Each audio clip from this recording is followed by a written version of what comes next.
Wanted to say thank you, Governor, for coming out and spending some time with Reno Dads. We're really excited to get to know you more as a dad than as the governor, of course.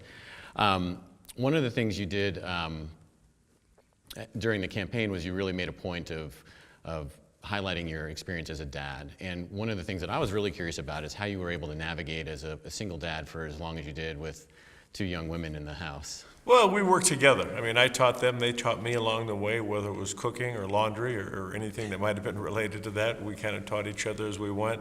I'm extremely proud of both of my daughters. That's one reason we did focus on them so much during the campaign. They've done a tremendous job on themselves growing. One is an attorney with the Public Defender's Office in Clark County. The other is a marketing manager for the Golden Knights hockey team. And I'm just so proud of the women that they've become and what they stand for. So that navigating was easy, but I'm really close to my daughters. Now, since I've been up here, I don't get to spend as much time as I'd like to spend with them, but I talk to them on a daily basis, and we're still extremely close. Yeah, I think that was another question I was thinking about is, obviously, as with adult children, your sort of role changes as a dad.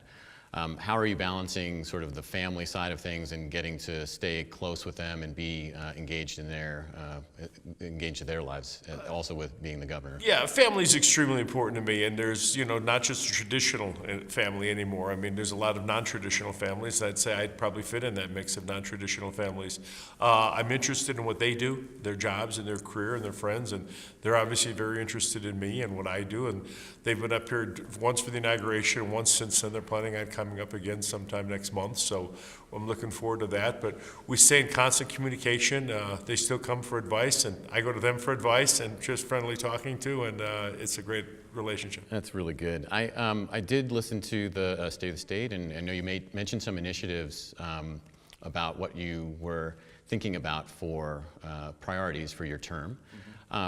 What are some things that you think are really going to have an impact on the families of Nevada for the next couple of years? Well, education is extremely high priority for everybody. I mean, regardless of the type of family that you're part of, how old your family is, whatever the relationship is with your family, to make sure that we get good quality teachers, that recruit and retain good quality teachers. You have to pay them in order to do that, and education is a great equalizer, so we need to make sure that we're getting kids a quality education. Healthcare is another one.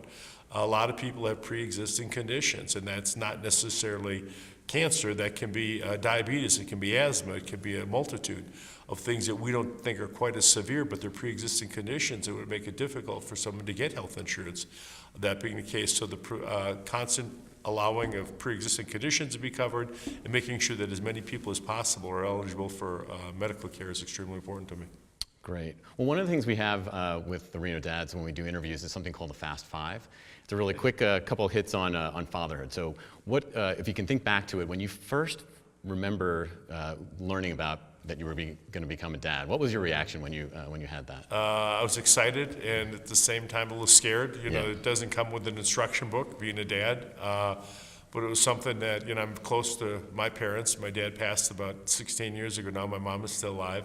I'm very close to my parents, and it was just the opportunity to help impact a life, a child, is extremely important to me, and I'll never forget holding that infant in my arms. Absolutely. The feeling was just, it's amazing, absolutely amazing. What would be something that you remember from learning from your parents or from your dad in particular that you think helped you as a dad?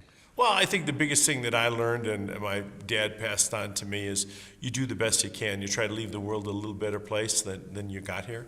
And try to treat people the way that you want to be treated, which is a way to live your life day by day. And there's always those that are less fortunate. Both my kids are involved in nonprofit causes, and I'm proud of them for that. They've hopefully learned some of that from me. I learned it from my parents, and it's something that is prevalent in our family. Yeah. Do you have any really funniest moments from fatherhood that you'd like to tell anybody that you'd be able to share? No, the funniest ones I've got, they'd probably be very upset with me if I shared, so I don't want to do that. We had a lot of fun stuff that we did together, but we made fun, whether it was making dinner and taking turns, whose turn it was, and then whose turn it was to do the dishes and do the cleaning, and we kind of made a game out of it and made it enjoyable. Then we had the great memories of going to Disneyland together and the family vacations and that sort of thing, which was, we've got great memories. I certainly do, and I hope that they've taken those memories with them as well. Great. Do you have one thing that you would point out as being your favorite part of being a dad? Seeing their successes, I think, is a favorite part. Seeing their happiness. You have to share the happiness and you share the sadness.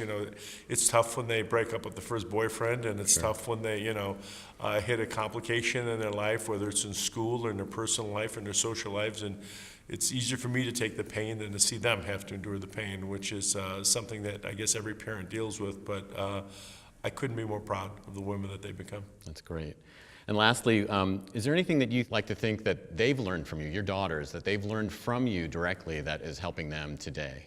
I think that they've learned how to treat other people, from me, because, we go out of the way, whether we're in a restaurant, and they'll call me out if I don't say thank you when they come to refill the water glass, or when they, so they've learned, hopefully, those things that I've taught them along the way, and that are family values to us, and how to do a little bit for somebody else and give them an opportunity, and they provide me with those opportunities, and I think we're constantly encouraging each other. So it's something that I've learned from my parents, and I hope that they've learned from me. That's great. Well, I want to say thank you very much again. I know you're very busy here in the Capitol during the time of legislature's in session, but thank you again for sitting down with the Reno Dads. It's a real pleasure, and I appreciate Reno Dads. It gives us support for individuals. Sometimes the task seems overwhelming, but you have to understand that there's a lot of rays of sun coming through those dark clouds. You've got being a single dad gives you a lot of opportunities, and you have to look at it as an opportunity and not an obstacle, and that's what I encourage people to do. Well, thank you very much. Real pleasure. Thanks a lot.